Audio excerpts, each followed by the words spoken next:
been more than 48 hours since 32-year-old Demetria Gaynor was found shot dead at a gas station in Jacksonville's Fairfax neighborhood. Loved ones gathered to remember a Jacksonville woman shot and killed over the weekend.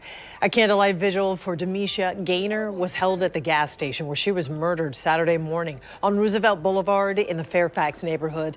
Dozens of people came to pay their respects. You don't want to implicate someone as a suspect unless you know that they are a suspect, and that's the person that's wanted and the person that you're looking for. Police did tell us that there is actually surveillance video from part of what happened here, and we asked our crime and safety analysts what's taking them so long to put it out, or why won't they put it out? That way we can try and catch whoever is possibly involved in it. It was supposed to be a quick stop, just a few minutes at a gas station before heading on with the rest of the day.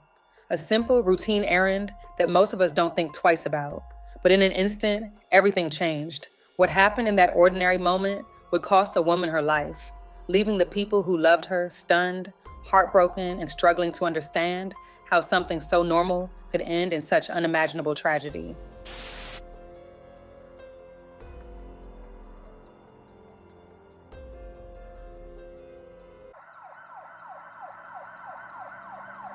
Just before 5:30 a.m. on May 4th, Jacksonville police responded to the Daly's gas station at 4225 Roosevelt Boulevard in Jacksonville's Lake Shore area for reports of a shooting. Upon arrival, they would locate an unresponsive adult female lying near a gas pump.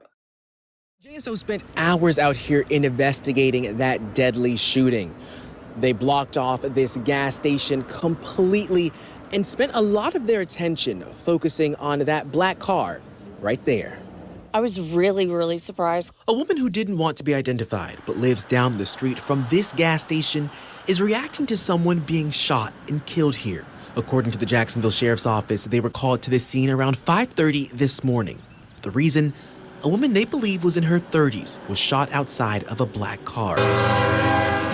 And that woman who didn't want to be identified says along with being shocked, she's also sad this happened. What would be your message to the person responsible for this?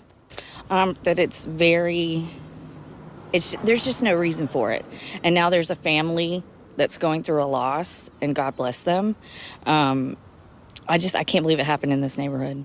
The victim was identified as 32-year-old mother, Demetria Gaynor, who was sadly pronounced dead at the scene after succumbing to multiple gunshot wounds, despite life-saving measures from the Jacksonville Fire and Rescue Department.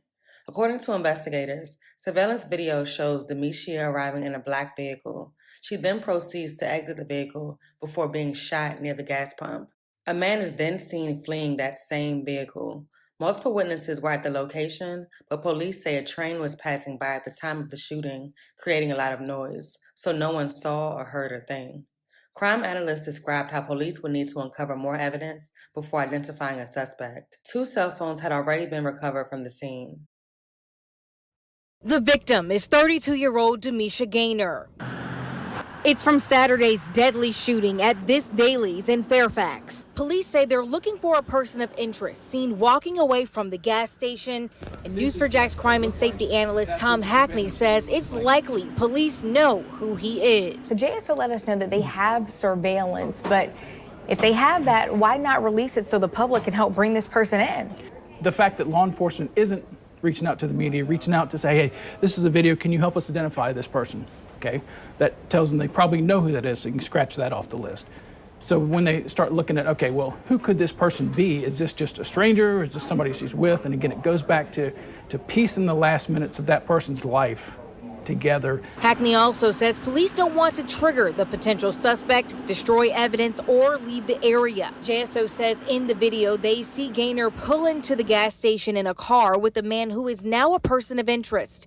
He was wearing all black clothes and ran away from the scene, headed south on Roosevelt Boulevard. Because this is a person who was willing to just shoot someone at a gas station out in public in the open. I mean, what does that kind of let investigators know?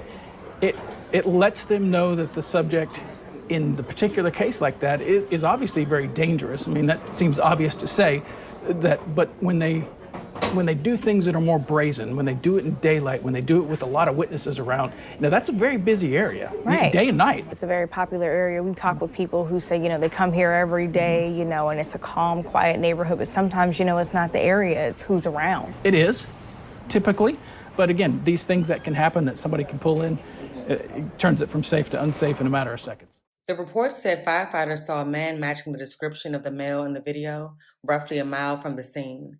The male was located on Herschel Street towards San Juan Avenue after a traffic stop and taken to the police memorial building for an interview. Shortly afterwards, police would announce a person of interest, Demicia's ex-boyfriend, 33-year-old Isaiah Hawkins. The two have been in a relationship since late 2023, and he is believed to be the father of Demicia's child. An arrest has been made in the shooting death of a local mom at a gas station in Jacksonville's Fairfax area. Family and friends returned to the crime scene for a candlelight vigil to honor Demicia's life and to share memories. Rightfully so, they were left angry, irritated, and confused as to why this even happened. So many lingering questions regarding her murder. 33-year-old Isaiah Hawkins was arrested and charged with murder. The motive for the murder remains unknown, and the family, along with law enforcement, are encouraging anyone with information to come forward. The case remains ongoing.